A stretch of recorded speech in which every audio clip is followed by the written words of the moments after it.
សួស្តីអ្នកនរគ្នាស្វាគមន៍មកកាន់ Channel YouTube Reddy Talking នៅក្នុងថ្ងៃនេះគឺយើងមាននៅសាច់រឿងមួយដែលជារឿងពិត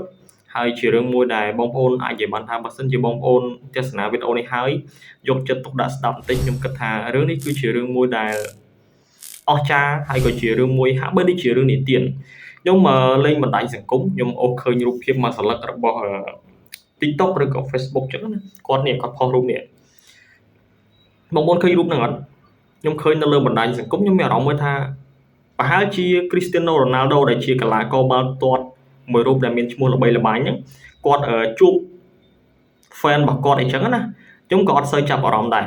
ប៉ុន្តែដល់ពេលដែលខ្ញុំមើលនៅលើបណ្ដាញសង្គមខ្មែរយើងក៏ដូចជាខ្ញុំព្យាយាមមើលទៅលើបណ្ដាញសង្គមដូចជា Instagram Twitter អីចឹងទៅខ្ញុំមានអារម្មណ៍មួយថាឃើញរូបនឹងច្រើនមែនតើឃើញគេ share តគ្នាហើយចែករំលែកច្រើនមែនតើហើយគេសរសេរជាភាសាអង់គ្លេសហើយក៏មាន page មួយចំនួនដែលគាត់ជា page fan របស់ Cristiano Ronaldo ហ្នឹងគាត់ចែករំលែករូបភាពហ្នឹងហើយគាត់យកមកសរសេរមានន័យថា translate ជាភាសាខ្មែរចែករំលែកទៅទៀតមិនត្រឹមតែប៉ុណ្ណោះខ្ញុំបានឃើញវីដេអូ AI មួយដែលគេធ្វើអំពីសាច់រឿងហ្នឹងដែរហើយខ្ញុំក៏ចាប់ផ្ដើមឆ្ងល់តើមានរឿងអីនៅពេលដែលខ្ញុំឃើញរូបភាពនេះខ្ញុំគិតថារូបភាពធម្មតាទេជាធម្មតា fan មនុស្សធម្មតាជួបជាមួយនឹងបុគ្គលល្បីក៏តែងតែរំភើបឬក៏គាត់ជួបជាមួយ idol របស់គាត់ចឹងណាប៉ុន្តែដល់ពេលដែលខ្ញុំអានសាច់រឿងនោះហើយបងប្អូនគឺមានអារម្មណ៍មួយថាវាជារឿងមួយដែល motivation មែនតើទៅកាន់មនុស្សគ្រប់គ្នាអញ្ចឹងបាទខ្ញុំតែងតែរំលឹកក៏ដូចជាចែកម្លែកទៅកាន់អ្នកដែលនៅក្បែរខ្លួនខ្ញុំថា Cristiano Ronaldo មិនមែនត្រឹមតែជាកីឡាករបាល់ទាត់ទេប៉ុន្តែគាត់គឺជាmotivation speaker ម្នាក់មានន័យថាអ្នកចែករំលែកចំណេះដឹងបែបការលើកទឹកចិត្តឬក៏អាចនិយាយបានថាជា speaker ម្នាក់ដែរជាអ្នកនិយាយណា speaker speech អីចឹងទៅជាការនិយាយសម្រងសម្ដីចឹងទៅឥឡូវយើងកុំឲ្យខាត់ពេលខ្ញុំព្យាយាមបង្ហាញរូបភាពនេះបងប្អូនឃើញរូបភាពដែលខ្ញុំបង្ហាញនេះអត់នេះរូបភាពដែលខ្ញុំបង្ហាញនេះខ្ញុំសុំទោសបងប្អូនខ្ញុំអត់អាចបង្ហាញរូបភាពច្រើនជាងនឹងបានទេព្រោះដែលខ្ញុំបង្ហាញច្រើនគឺវីដេអូរបស់ខ្ញុំក៏ដូចជា channel របស់ខ្ញុំហ្នឹងរងនឹងការ remove មានន័យថារងនឹងការ report ដោយសារតែយើងយករូបភាពពីគេមកដើម្បីចែកម្លែកបងប្អូនណាអញ្ចឹងខ្ញុំអត់ព្យាយាមបង្ហាញរូបភាពទេខ្ញុំចង់ឲ្យបងប្អូនមើលតែរូបភាពមួយសន្លឹកដែលខ្ញុំ design ចែកជូនបងប្អូនហ្នឹងទៅហើយស្ដាប់នៅសាច់រឿងទាំងអស់គ្នារឿងរ៉ាវរបស់គាត់ហ្នឹងគឺតាក់ទងនឹង Cristiano Ronaldo ជាមួយនឹងស្ត្រីដែលជាអ្នកយើងអាចនិយាយបានថាជាបុគ្គលិកធ្វើការឬក៏និយាយបានថាជា staff អ្នកលក់ធ្វើការផ្នែកលក់អីវ៉ាន់នៅក្នុងហាង McDonald ណាខ្ញុំឃើញអត្ថបទរបស់ page មួយគាត់ដាក់កាលពីអាយុ12ឆ្នាំហ្នឹង Ronaldo គឺជាក្មេងប្រុសម្នាក់ដែលត្រូវបានគេបណ្ដុះបណ្ដាលឬរស់នៅក្នុងអញ្ញបានថាជាសហគមន៍ឬក៏ជាសាលាបណ្ដុះបណ្ដាលហ្នឹងជាសាលាផងជាកន្លែងប្រហាត់បាល់ទាត់ផងអញ្ចឹងទៅរបស់ Club Sporting CP ហើយការរស់នៅរបស់គាត់ហ្នឹងដូចជារស់នៅក្នុងទីក្រុង Turin ឬក៏គេហៅថាបើនិយាយ Turin បងប្អូនប្រហែលជាអត់ស្គាល់ទេបើនិយាយពី Lisbon បងប្អូនស្គាល់ជាងទីក្រុង Lisbon ណា Lisbon នេះខ្ញុំមើលដូចជាមានជា club បាល់ទាត់មួយដែរនៅក្នុង Dream League ប៉ុន្តែខ្ញុំអត់ដឹងថាមានឬមិនមានទេប៉ុន្តែ Lisbon នេះគឺជាទីក្រុងហើយទីក្រុងនោះដូចជាកន្លែងជា club បាល់ទាត់មួយដែរអញ្ចឹងយើងចូលមកដល់សាច់រឿងហ្នឹងគឺ Cristiano Ronaldo យើងអាចនិយាយបានថាជាកូនអ្នកក្រម្នាក់ហើយ Ronaldo នេះបើនិយាយពីសាច់រឿងបាល់ទាត់របស់គាត់យើងអាចនិយាយបានថាគាត់ជាកីឡាករបាល់ទាត់ម្នាក់ដែលក្រីក្រប៉ុន្តែគាត់ព្យាយាមជំនះរាល់ឧបសគ្គហើយបើយើងនិយាយថា Cristiano Ronaldo ចាញ់កីឡាករនេះឬកីឡាករនោះអានឹងខ្ញុំអត់ដឹងទេអាស្រ័យលើការស្រឡាញ់និងការគិតរបស់បងប្អូនប៉ុន្តែ Cristiano Ronaldo គាត់តែងតែផ្ដល់ជា motivation សម្រាប់ខ្ញុំក៏ខ្ញុំជា fan របស់ Cristiano Ronaldo ដែរខ្ញុំឃើញកីឡាករបាល់ទាត់ជាច្រើនលេងល្អជាង Ronaldo ផងប៉ុន្តែហេតុអ្វីទឹកចិត្តនិងការស្រឡាញ់នៅតែផ្ដោតទៅលើ Ronaldo ខ្ញុំគិតថា Ronaldo នេះគឺជាមនុស្សម្នាក់ដែលលើកទឹកចិត្តទៅកាន់មនុស្សគ្រប់គ្នាឲ្យចេះតស៊ូឲ្យចេះអត់ធ្មត់ទោះបីជាជួបឧបសគ្គប៉ុណ្ណាក៏ដោយអញ្ចឹងយើងចូលមកដល់រឿងរ៉ាវរបស់គាត់ហ្នឹងខ្ញុំឃើញបងមួយគាត់សរសេរថា Ronaldo ជាមួយនឹងមិត្តភ័ក្តិរបស់គាត់នៅពេលដែលគាត់មកវឹកហាត់នៅក្នុងក្លឹបបាល់ទាត់ Sporting CP នៅពេលដែលវឹកហាត់ពួកគាត់អាចនិយាយបានថាទទួលបានតែរបបអាហារដែលគេផ្ដល់ឲ្យអញ្ចឹងណាអញ្ចឹងអាចនិយាយបានថាគាត់អត់សូវបានទទួលនៅរបបអាហារគ្រប់គ្រាន់ដូចគេជាអ្នកមានទេអាចនិយាយបានថាបើសិនជាគាត់ញ៉ាំបាយមួយថ្ងៃ3ពេលគឺគាត់បានតែ3ពេលទេ អាហ្នឹងគឺជារបបអាហារដែលគាត់ទទួលបានតាមរយៈការរស់នៅនិងជីវភាពរបស់គាត់ប៉ុន្តែបើសិនជាអ្នកដែលគេមានលុយគេអាចញ៉ាំបាយ3ពេលហើយអាចមានលុយឬក៏អាចមានថវិកាក្នុងការទិញរបស់របរញ៉ាំអីផ្សេងទៀតរបស់ប្រើប្រាស់អីចឹងណាផ្សេងទៀតអញ្ចឹងត្រឡប់មករឿងរ៉ាវរបស់គាត់ហ្នឹងគឺបន្ទាប់ពី Cristiano Ronaldo គាត់ហ្វឹកហាត់នៅក្នុង Club Sporting ជារៀងរាល់ល្ងាចគាត់តែងតែមកខាងក្រោយហាង McDonald ដើម្បីស្រែកសួរឬក៏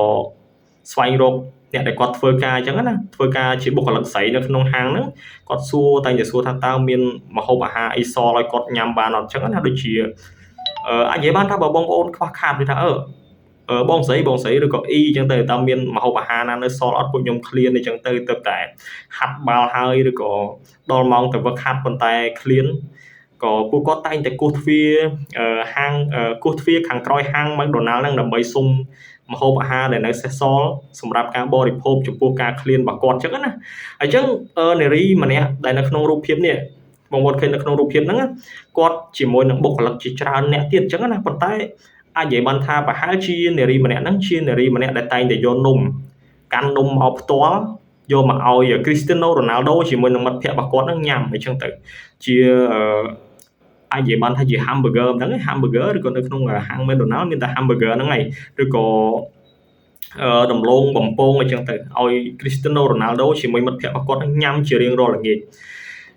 នារីម្នាក់នោះគាត់តែងតែចែកម្លែកដោយសារតែគាត់អាណិតមើលឃើញទៅអាណិត Cristiano Ronaldo ហើយព្រោះបើយើងបានឃើញរូបភាពគាត់កាលពីអាយុ12ឆ្នាំ Cristiano Ronaldo បោះសម្រាមតាមចិញ្ចើមផ្លូវមកវឹកហាត់ពាក់អាវពណ៌ដូចជាពណ៌ប្រផេះឬក៏ពណ៌ខ្មៅយើងមើលទៅគាត់ហាក់បីជាក្មេងម្នាក់ដែលក្រីក្រនិងគួរអាណិតមែនទែនអញ្ចឹងនារីម្នាក់ហ្នឹងគាត់ធ្វើបុណ្យណាលក្ខណៈថាគាត់តែងតែចែករំលែកម្ហូបអាហារដែលសេសសល់ពីហាងឬក៏គាត់ធ្វើឲ្យសល់ម្សៅសល់នំអីគាត់ធ្វើដើម្បីចែករំលែកទុកម្ហូបអាហារមួយឡែកដើម្បីទុកឲ្យ Cristiano Ronaldo ព្រោះគាត់ដឹងថានៅពេលល្ងាចជារៀងរាល់ថ្ងៃពេលល្ងាចហ្នឹង Cristiano Ronaldo ជាមួយមិត្តភ័ក្តិរបស់គាត់ហ្នឹងតែងតែមកសុំម្ហូបអាហារហូបអីចឹងទៅឬក៏នំញ៉ាំអីចឹងទៅអញ្ចឹងគាត់តែងតែចែករំលែករហូតមកហើយរយៈពេលដែលគាត់ចែករំលែកហ្នឹងឲ្យ Cristiano Ronaldo រហូតធ្វើឲ្យ Cristiano Ronaldo ចងចាំអត់ភ្លេចនៅគុណមួយដែលនារីម្នាក់ហ្នឹងតែងតែជួយគាត់ចឹងទៅបងប្អូនអាចនិយាយបានថាវាជារឿងតូចតាចមួយដែរពេលខ្លះបងប្អូនឃើញគេធ្វើការនៅហាងនំហាងអីនំខ្លះបើយើងមិនចែករំលែកទៅកាន់អ្នកដែលគាត់ត្រូវការនំខ្លះធ្វើឲ្យលក់សល់អញ្ចឹងគាត់បោះចោលហើយប៉ុន្តែនារីម្នាក់នេះគាត់តែងតែចែករំលែកទៅកាន់ Cristiano Ronaldo ហើយអញ្ចឹងទៅជារឿងមួយខ្ញុំអត់ដឹងថាអានេះជារឿងមួយដែលបានល្បីហើយកាប់ពិតទៅបើយើងនិយាយត្រឡប់ទៅសាច់រឿងណា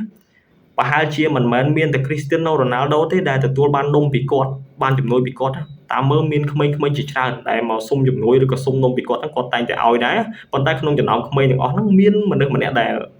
លសំណាងគឺ Cristiano Ronaldo នៅក្នុងហ្នឹងដែរអញ្ចឹងគាត់បាននំហ្នឹងជារៀងរាល់ល្ងាចយកទៅញ៉ាំដើម្បីឆ្អែតបានមួយពេលហើយបន្ទាប់មកគាត់វឹកហាត់បាល់ទាត់អីចឹងទៅមករយៈពេលក្រោយ Ronaldo បានខិតខំប្រឹងប្រែងរហូតទាល់តែមានឈ្មោះល្បីល្បាញអាចនិយាយបានថារយៈពេលជាច្រើនឆ្នាំក្រោយមកហើយបើយើងគិតទៅ Cristiano Ronaldo គាត់អត់ភ្លេចទេបងប្អូនគាត់នៅចងចាំមានន័យថាគាត់ល្បីល្បាញប៉ុណ្ណាក៏ដោយប៉ុន្តែនៅពេលដែលគាត់ល្បីល្បាញទោះបីជារវល់ជាមួយការងាររវល់ជាមួយនឹងអាចនិយាយបានថាទទួលបានប្រាក់ខែខ្ពស់ភាពល្បីល្បាញទូទាំងពិភពលោកក៏ដោយប៉ុន្តែ Cristiano Ronaldo បានស្វែងរកនារីម្នាក់នោះគាត់ត្រឡប់មកទីក្រុងលីសប៊ុនវិញហើយត្រឡប់មកទីតាំងដែលគាត់ធ្លាប់លំបាកធ្លាប់កំសត់កំរហ្នឹងគាត់ត្រឡប់មកវិញហើយស្វែងរកនារីម្នាក់នោះបន្ទាប់មកអ្វីដែលគួរឲ្យនឹកស្មានម្ដងហ្នឹងគឺគាត់រកឃើញនារីម្នាក់នោះប៉ុន្តែបើយើងត្រឡប់ទៅនារីម្នាក់នោះច្បាស់ជាស្គាល់ Cristiano Ronaldo ព្រោះគាត់ដឹងហើយព្រោះ Ronaldo គឺជាកីឡាករម្នាក់ដែលល្បីល្បាញមែនតើអញ្ចឹងនៅពេលដែល Cristiano Ronaldo បានមកជួបគាត់ផ្ទាល់បើតាមខ្ញុំដឹងពីព័ត៌មានមួយចំនួនដែលខ្ញុំមើលនៅលើ page ព័ត៌មាននៅលើ Twitter ធំគេបានបញ្ជាក់ថា Cristiano Ronaldo នឹងបានឲ្យអំណោយជាច្រើនទៅដល់នារីម្នាក់ហ្នឹងទាំងលុយកាក់ទាំងអំណោយធំបំផុតគឺគាត់ទិញហាងមួយដែលជាហាង McDonald ហ្នឹងហើយបកគលទៅឲ្យនារីម្នាក់ហ្នឹងទៀតអញ្ចឹងនារីម្នាក់ហ្នឹងគាត់បានហាងមួយហើយបានថវិកាមួយចំនួនដែរពី Cristiano Ronaldo ហើយគាត់ផតជាមួយ Cristiano Ronaldo អោប Ronaldo ឲ្យយំកន្លែងហ្នឹងទៅប៉ុន្តែរឿងនេះគឺជារឿងមួយដែលវាហាក់បីដូចជារឿងនៃកំសត់ នឹកស្មានមិនដល់ហើយចឹងនៅក្នុងសាច់រឿងនេះគឺបានបរៀនខ្ញុំក៏ដូចជាបរៀនអ្នកទាំងអស់គ្នាច្រើនមែនទែនទាក់ទងនឹងការធ្វើអំពើល្អតិចតួចពេលខ្លះការធ្វើអំពើល្អយើងអត់ចាំបាច់រំពឹងថាមនុស្សគ្រប់គ្នានឹងជួយយើងទេប៉ុន្តែអាការធ្វើអំពើល្អទាំងអស់ហ្នឹងអាចធ្វើឲ្យយើងសប្បាយចិត្តទទួលបានបុណ្យអីចឹងទៅបានកុសលពីអ្នកដែលគាត់ខ្វះខាតអីចឹងទៅអញ្ចឹងយើងឃើញហើយគាត់ឲ្យនំ McDonald មួយដុំពីរដុំជារៀងរាល់ថ្ងៃអ្វីដែលគាត់ទទួលបានវិញគឺលើសពីការរំពឹងទុកអញ្ចឹង Cristiano Ronaldo ធ្វើអញ្ចឹងក៏ធ្វើឲ្យមានអារម្មណ៍ថា fan គាត់ច្រើនទាំងខ្ញុំឯងមានអារម្មណ៍ថា respect ទៅកាន់គាត់មែនទែនហើយរឿងនេះវាហាក់បីដូចជារឿងមួយដែលថាធ្វើឲ្យកក្រើកមានអារម្មណ៍មួយថាយើងទស្សនាបាល់ទាត់តាក់ទងនឹង Cristiano Ronaldo ទាត់ World Cup ទាត់អីគាត់ធ្លាក់គាត់អីចឹងណាដល់ពេលដែលគាត់ធ្វើអញ្ចឹងទៅផ្ទុះព័ត៌មានអញ្ចឹងមកមានអារម្មណ៍ថា Cristiano Ronaldo នេះគឺជាមនុស្សម្នាក់ដែលល្អដែលចូលចិត្តចែករំលែកនិងដឹងគុណទៅកាន់មនុស្សដែលធ្លាប់ជួយគាត់ពីមុនមកអញ្ចឹងចំពោះសាច់រឿងនេះបើបងប្អូនអត់ជឿឬក៏មិននិយាយថាអត់ជឿដូចមិនកើតទេព្រោះព័ត៌មាននេះជាព័ត៌មានពិតទាំងខ្មែរទាំងស្រុកគេគឺគេចែកម្លែកឡើងពេញហ្នឹងទៅហើយអញ្ចឹងដើម្បីឲ្យយល់ខ្ញុំក៏យកមកចែកម្លែកបងប្អូនមកតង់ទៀតជាការបកស្រាយតាមរយៈការឃើញរបស់ខ្ញុំតាមការយល់ឃើញនិងការអានព័ត៌មានហ្នឹងហើយយកមកចែកម្លែកបងប្អូនឲ្យបានយល់កុំឲ្យសួរដូចខ្ញុំឃើញនារីម្នាក់ហ្នឹងរឿងរ៉ាវរបស់ស្ត្រីលួច burger ឲ្យ Ronaldo អញ្ចឹងណាបើតាមព័ត៌មានមើលទៅអាចថានារីម្នាក់ហ្នឹងគាត់លួចឲ្យ Ronaldo លួចនំដែលសេះសហ្នឹងចែកជូន Ronaldo អញ្ចឹងទៅប្រហែលជាតកែហាងមកគាត់អត់ដឹងទេប៉ុន្តែបើយើងនិយាយទៅហាក់បីដូចជាស្ត្រីម្នាក់ដែលគាត់ឃើញក្មេងតូចគាត់ចាត់ទុកក្មេងដែលខ្វះខាតនោះជាកូនរបស់គាត់ដែរដើម្បីចែកម្លែកអញ្ចឹងណាអញ្ចឹងជាបេះដូងនៃក្តីស្រឡាញ់មួយពីនារីម្នាក់ហ្នឹងដែលគាត់ចែកម្លែកទៅកាន់ Cristiano Ronaldo រហូតមកហើយបន្ទាប់មក Ronaldo ក៏គាត់សងគុណទៅកាន់នារីម្នាក់ហ្នឹងតាមរយៈការផ្ដល់ថវិកាការជួយជាផ្ដល់ឲ្យហាងមួយដើម្បីឲ្យនារីម្នាក់ហ្នឹងគាត់អាចរស់នៅស្រួលអីចឹងទៅថ្ងៃក្រោយទៅគាត់អាចរស់នៅស្រួលអញ្ចឹងសាច់រឿងទាំងអស់ហ្នឹងគឺមានតែប៉ុណ្្នឹងទេបងប្អូនហើយអរគុណមែនទែនដល់ខ្ញុំអត់ដឹងថា account ឬក៏ page នេះឈ្មោះអីគាត់ដាក់តែលេខទូរស័ព្ទ0ប៉ុន្មានអញ្ចឹងខ្ញុំអត់អាចហៅឈ្មោះគាត់បានទេប៉ុន្តែខ្ញុំឃើញគាត់ផុសរូបហ្នឹងអញ្ចឹងអរគុណចំពោះpage ដែលគាត់ជា fan របស់ Cristiano Ronaldo ដូចខ្ញុំដែរហើយបានយកសាច់រឿងនេះមកចែកម្លែកអញ្ចឹងមានអារម្មណ៍មួយថាវាហាក់បីដូចជាយើងចំណាយពេលទៅអានសៀវភៅមួយឬក៏មើលរឿង Hollywood មួយដែលចប់ហើយមានអារម្មណ៍មួយស្រស់ស្រាយល្អមែនតើអញ្ចឹងអរគុណបងប្អូនចំពោះការទស្សនាចំពោះវីដេអូមួយនេះគឺមានតែប៉ុណ្្នឹងទេហើយចាំមើលមានរឿងរ៉ាវអស្ចារ្យឬក៏ជួយចិត្តដិតអារម្មណ៍ឬក៏ប្លែកអីទៀតខ្ញុំនឹងព្យាយាមចែកម្លែកទៅកាន់បងប្អូនហើយដូចខ្ញុំនិយាយតាំងពីដើមមកអញ្ចឹងថា channel របស់ខ្ញុំអត់សូវមានរូបភាពទេបងប្អូនអាចទស្សនាសូមទស្សនាដោយការស្រឡាញ់និងការយកចិត្តទុកដាក់តាមរយៈការនិយាយរបស់ខ្ញុំទៅហើយមើលរូបភាពដែលខ្ញុំបង្ហាញមួយហ្នឹងទៅ